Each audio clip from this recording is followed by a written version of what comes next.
बोलते हैं ना, जितने मर्जी दुख जीवन में आ जाए, जितने मर्जी कष्ट जीवन में आ जाए, वो दुख वो कष्ट आपका कुछ भी बिगाड़ नहीं सकते। और मैं आपसे बताऊं, भाव प्रेम होगा तो प्रभु आपके घर में भी आवेंगे।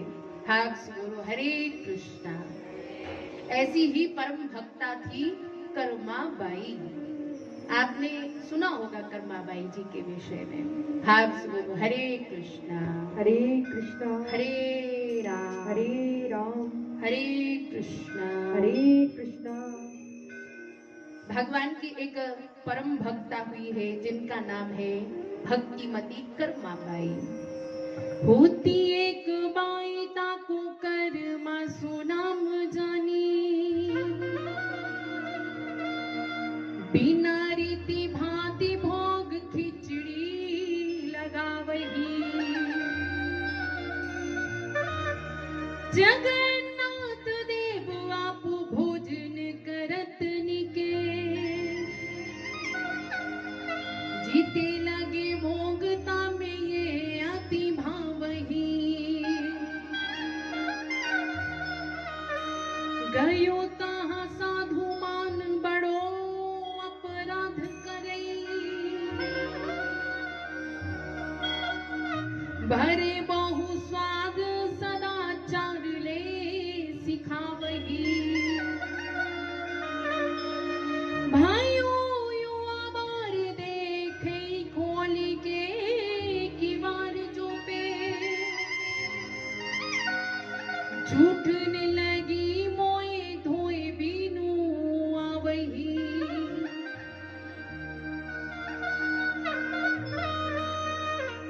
एक भक्ता बाई थी जिनका नाम था कर्मा बाई, जो जगदीशपुरी नगरी में रहती थी। अब उनके मन में प्रभु के प्रति इतना प्रेम था ना कि पूछिए मत। हर समय हर क्षण जगन्नाथ जी का ही नाम जपती रहती थी। और जगन्नाथ जी भी उससे बड़े रीझे हुए थे महाराज। उनको कोई पूजा की रीति नहीं आती थी, कोई नित्य नेम नहीं था उनके। अब प्रातः काल उठती, बिना नहाए धोए ही खिचड़ी बनाती थी और जगन्नाथ जी स्वयं उसके घर में खिचड़ी का भोग पाने के लिए आते थे महाराज। बड़े प्रेम से बनाती थी, प्रेम से जगन्नाथ जी उसकी खिचड़ी का भोग पाते थे महाराज। एक बार ना सुबह उठकर जो है भगवान के लिए खिचड़ी का भोग बना रही थी, तभी उधर से एक संत महात्मा गुजर रहे थे। तो उन्होंने देखा कि कर्मा बाई जो है बिना शुद्धता के बना रही है, नहाई धोई नहीं है, रसोई साफ नहीं की, बर्तन साफ नहीं किए, बिना नहाए धोए, बिना वस्त्र बदले ये भगवान के लिए भोग बना रही है। अब संत महात्मा जी गए उनके पास में, ये उचित रीति नहीं है। बोले महाराज फिर कैसे करना है? बोले पहले सुबह उठो, स्नान करो, शुद्ध वस्त्र पहनो, रसोई साफ करो, सारे बर्तनों को साफ करो और बिल्कुल शुद्धता से नियम से जो है तुम खिचड़ी बनाओ, फिर भोग लगाओ। अब जैसे ये बातें उनको पता चली तो डर गई, कहीं जगन्नाथ जी का अपराध तो नहीं मुझसे हो गया, मैं बिना नहाए धोए बिना शुद्धता के जो है भगवान के लिए भोग बनाती।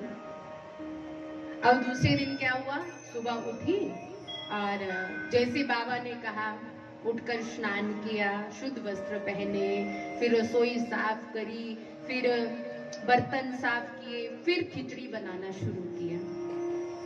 अब इतने में प्रभु आ गए। अरे माँ आज खिचड़ी बनी ना है, अरे लाला बन जावेगी, बैठो जरा। अब प्रभु मन में सोच रहे हैं कि आज मैया को बड़ी देर हो गई खिचड़ी बनाने में, आज ऐसा क्या हो गया? इतनी देर तक तो मैं खा पी के वापिस चला भी जाता था मंदिर में। हमारा जो बहुत देर हो गई खिचड़ी बनने में। फिर जैसी खिचड़ी बनी ना, बार बार ठाकुर जी पूछ रहे, मैया खिचड़ी बनी ना है? अरे लाला बन रही है, नेक रुक जा। अब लाल जी बैठे, अरे मैया मोह को तो बड़े जोरों की भूख लग रही है, जल्दी लेके आ, कब बनेगी तेरी खिचड़ी? हाँ लाला बन गई, रुक जा, आ रही हूँ लेके। थाल में खिचड़ी परोसी और लेकर बाहर आ गई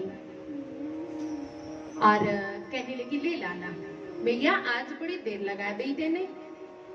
बोले एक बाबा जी आए थे, यानी कही कि खिचड़ी बनानी है तो शुद्धता का थोड़ा ध्यान रख के क्या करो। तो इसलिए आज थोड़ी देर हो गई, सुबह उठी, स्नान किया, झाड़ू पोछा, सब साफ सफाई करी, बर्तन साफ किए, तब खिचड़ी बनाई। अब जगन्नाथ जी पाने लगे। अब इतने में क्या हुआ, उधर पंडों ने क्या किया, घंटी बजाना शुरू कर दिया। अब पट खुलने वाले हैं। अब प्रभु ने क्या किया, कुरली भी नहीं करी महाराज, मुख भी साफ नहीं किया। अब मुख पर खिचड़ी लगी हुई थी। अब महाराज ऐसे ही बिना मुख प्रक्षालन किए ही प्रभु भाग गए वहां से और सीधे जाकर वहां खड़े हो गए। अब जैसे ही पंडों ने दरवाजा खोला ना, तो क्या देखा, जय जय के मुख पे खिचड़ी लगी है। अब पंडे आश्चर्यचकित हो गए महाराज। अब जैसे ही पंडों ने देखा, अब प्रभु से पूछने लगे, पूछी प्रभु वे कहाँ कहीं है प्रकट खोली, बोलू हूँ ना वे मोहि देखी नहीं रीति है, कर्म सुना एक खिचड़ी खवावी मोही, मैं हूँ नित्य पाऊ जाई जानी सांची प्रीति है,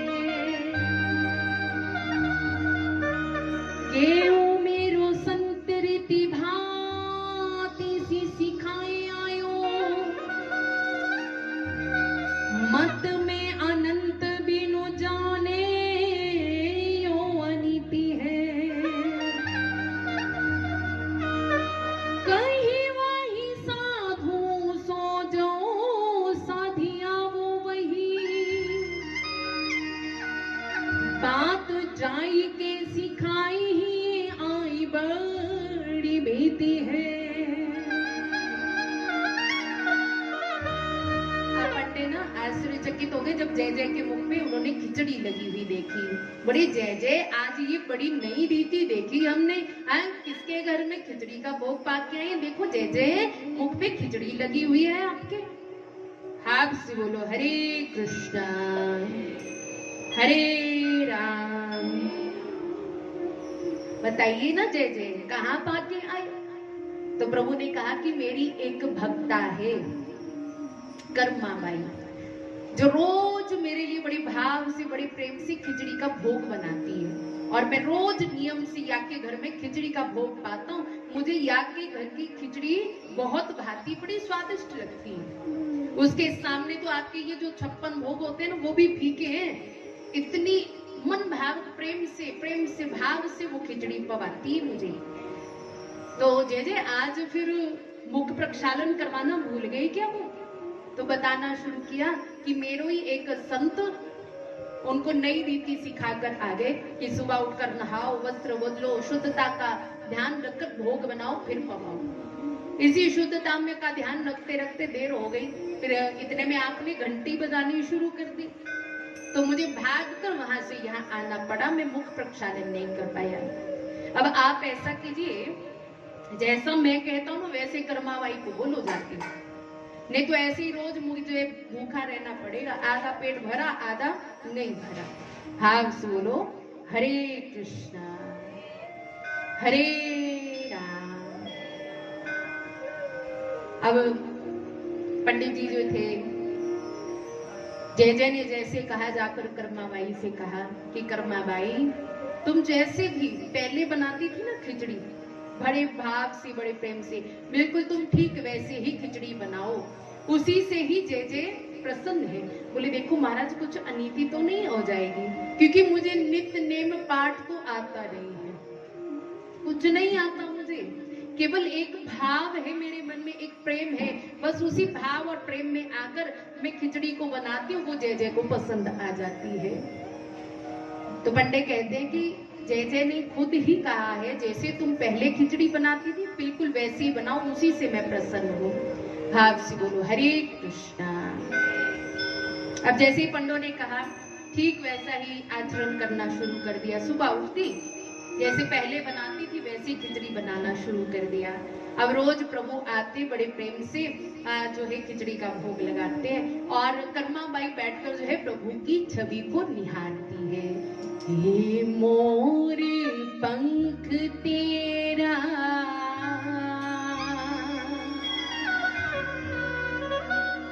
सिर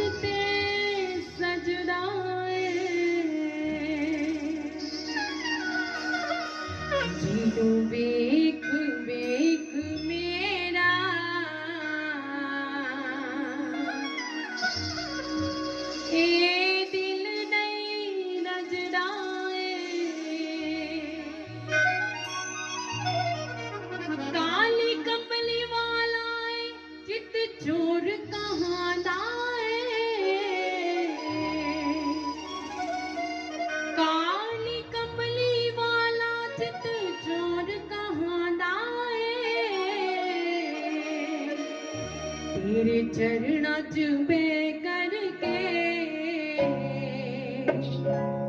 सारी उम्र बितानी है। तेरे चरणा चुबे करके सारी उम्र बितानी है। जगन्नाथ जी बैठकर बड़े प्रेम से खिचड़ी का भोग बांधते रहते और कर्मा बाई कहती है, प्रभु आपका ये जो मोर पंख है ना मुझे बड़ा प्यारा लगता है, उसको देखकर मेरा दिल रजता ही नहीं है, मेरा भरता ही नहीं है दिल, बस मन करता है बस बार बार आपको देखती रहूं। और मन का भाव यही रहता है कि आपके चरणों में बैठी रहूं, आपको भोग पवाती रहूं और ये मेरे जीवन का अंत भी आपके चरणों में हो जाए। क्योंकि सबसे सुंदर शोभा किसकी है? सुंदर कौन है इस संसार में ज्यादा? बोलो ना। मुझे लगता है आपने अभी तक सुंदर देखा ही नहीं कोई भी, है ना? बोलो भाव से हरे कृष्णा। देखा है सुंदर किसी को आपने? बोले ये जो संसार की सुंदरता है ना, ये तो उसके सामने फीकी है। काला है फिर भी जगत का उजियारा है महाराज। काला है तब संसार के लोग लट्टू हुए फिरते हैं उसके सामने। अगर गोरे होते तो महाराज पता नहीं क्या गजब ढा देते। आप बताओ कौन है सुंदर? मैंने एग्जाम्पल भी तो दे ही दिया। कौन है सुंदर? बांके बिहारी है। अगर दर्शन किए होंगे ना फिर मन क्या करता है कि बार बार देखूं इसको, बार बार देखूं। घर आने का मन करता है जब आप चाहते हो बांके बिहारी को देखें। मन बिल्कुल नहीं करता कि हम घर वापस आए। मन क्या करता है कि बस वहीं पर रहे। बोलो भाव से हरे कृष्णा। तो बड़ा सुंदर भाव है जो कर्माबाई प्रभु के चरणों में रख रही है सबसे शोभा न्यारी बांके बिहारी की, है सबसे शोभा न्यारी बांके बिहारी की। हो जाऊं बार बार बलिहारी मेरे रमण बिहारी की, जाऊं बार बार बलिहारी मेरे रमण बिहारी की।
से शोभा न्यारी बाके बिहारी की, जाऊं बारी बारी बलिहारी मेरे रमण बिहारी की। जितनी शोभा सुंदर हमारे ठाकुर जी की है ना, ऐसी शोभा सुंदर तो इस संसार में नहीं है। जब दुनिया इतनी सुंदर बनाई है तो बनाने वाला कितना सुंदर होगा। अब जब कोई भी आप चित्र देखते हो महाराज, कोई भी तस्वीर देखते हो, जब आपको सुंदर लगती है ना, तो मन में आता है कि तस्वीर देखो कितनी सुंदर है, जिसने बनाई होगी वो कितना सुंदर होगा। एक चित्र की हम इतनी तारीफ करते हो, इतने संसार में इतनी सुंदर सुंदर हम लोगों जैसी मूर्तियां प्रभु ने बनाई है, तो उसको बनाने वाला, हम लोगों को बनाने वाला कितना सुंदर होगा। हम इतने सुंदर हैं तो वो कितना सुंदर होगा। बोलो भाव से हरे कृष्णा हरे राम हरे राम। अरे वो तो करोड़ों अरबों गुना सुंदर है महाराज। जो एक बार उसके दर्शन कर लेता है ना, बस गदगद हृदय हो जाता है उसका, वाणी अवरुद्ध हो जाती है, अश्रु निकलना शुरू हो जाते आंखों से महाराज। अब रोज निरंतर कर्माबाई प्रभु को भोग लगाती, प्रेम से प्रभु के दर्शन करती रहती। अब इधर महाराज एक दिन कर्माबाई, देखो इस संसार में कोई आया है ना, तो उसको एक ना एक दिन तो जाना ही होता है। चाहे कोई संत है, कोई भक्त है, चाहे सेठ है, चाहे अमीर है, चाहे गरीब है, जो इस संसार में आया उसको एक न एक दिन तो जाना है। तो वो भी दिन आ गया कर्माबाई का, जो अंतिम दिन था महाराज। कर्माबाई के हृदय से एक दिव्य ज्योति निकली और जगन्नाथ जी में विराजमान हो गई। जिस दिन कर्माबाई के प्राण निकले ना, उस दिन तो जगन्नाथ जी खूब रोए, बहुत रोए। अब मेरी माँ चली गई है, अब मुझे कौन खिचड़ी का भोग लगाएगा। रोज पंडित जी जो है भोग सजाते, लेकिन भोग जैसा सजाया जैसे का तैसा ही रहता, प्रभु भोग ही नहीं लगाते। अब पंडो पुजारियों ने देखा कि दिन प्रतिदिन प्रभु जो है ना दुबले होते जा रहे हैं, प्रभु भोग क्यों नहीं लगाते। क्या हमसे कोई पूजा की नियमों की रीतियां में कोई भूल हो गई है कि जो प्रभु भोग नहीं लगाते। तो जो बड़े पुरोहित जी थे ना, वो गए प्रभु के पास में, सबको बाहर निकाल दिया। बोले मैं पूछता हूँ प्रभु से क्या बात है। और नेत्र भी ऐसे लगते हैं जो निरंतर अश्रुपात करते हैं, और चेहरा भी महाराज मुरझा गया है जय जय का। भीतर गए पुरोहित जी और हाथ जोड़े, जय जय क्या बात हो गई, हमसे कोई गलती हो गई है क्या, कोई पूजा की रीतियों में, कोई नियमों में कोई भूल हो गई है क्या, जो आपकी ऐसी दशा हो गई, आंखों से अश्रु प्रवाहित हो रहे हैं, ऐसा हमें आभास होता है, और आप भोग भी नहीं पा रहे कितने दिनों से, क्या बात हो गई। और अगर हमसे कोई गलती हुई है तो आप हमें बताइए, उसमें सुधार करेंगे। तो जैसे ही जय जय ने सुना तो जय जय की आंखों से आंसू निकलने लगे और कहने लगे, पुरोहित जी आपको याद है ना, एक बार मेरे मुख पर खिचड़ी लगी हुई थी, मैं भाग कर आ गया था। वह कर्माबाई अब मुझे छोड़कर चली गई है, अब मुझे कौन खिचड़ी का भोग लगाएगा, अब मुझे माँ की बड़ी याद आती है। तो पुरोहित जी कहते, अच्छा महाराज, कर्माबाई की कमी तो हम पूरी नहीं कर सकते, लेकिन इतना जरूर है, भाव और प्रेम से आपको रोज कर्माबाई के नाम से खिचड़ी का भोग तो लगा सकते हैं ना। तो राजा को सारी बात बताई, तो राजा ने घोषणा कर दी कि प्रातः काल पहले खिचड़ी का ही जगन्नाथ जी को भोग लगेगा। और जब से लेकर आज तक भी अगर आप देखोगे ना जगन्नाथ जी जाकर, तो कर्माबाई के नाम से जगन्नाथ भगवान को खिचड़ी का निरंतर भोग लगाया जाता है। बोलो जगन्नाथ भगवान की जय हो, बोलो भक्त कर्माबाई की जय हो। कहते हैं ना, जगन्नाथ के भात जगत पसारे हाथ। अगर आप लोग गए होंगे ना जगन्नाथ जी, मैं अभी गई तो नहीं, लेकिन जितना मैंने सुना है, कहते जगन्नाथ जी को निरंतर भोग लगाया ही जाता है। एक भोग लगकर जाता है, दूसरा भोग तैयार होकर आता है, और दूसरा जाता है और तीसरा आ जाता है। इतना खाते हैं हमारे जगन्नाथ जी। और देवता भी तरसते हैं जगन्नाथ जी के महाप्रसाद को पाने के लिए। और हम लोग भी चाहें तो वो महाप्रसाद हमें प्राप्त हो सकता है। वहां के जो पुजारी होते हैं ना, वो जगन्नाथ जी को भोग लगाकर हम जैसे जो भक्त गए होते हैं ना, उनको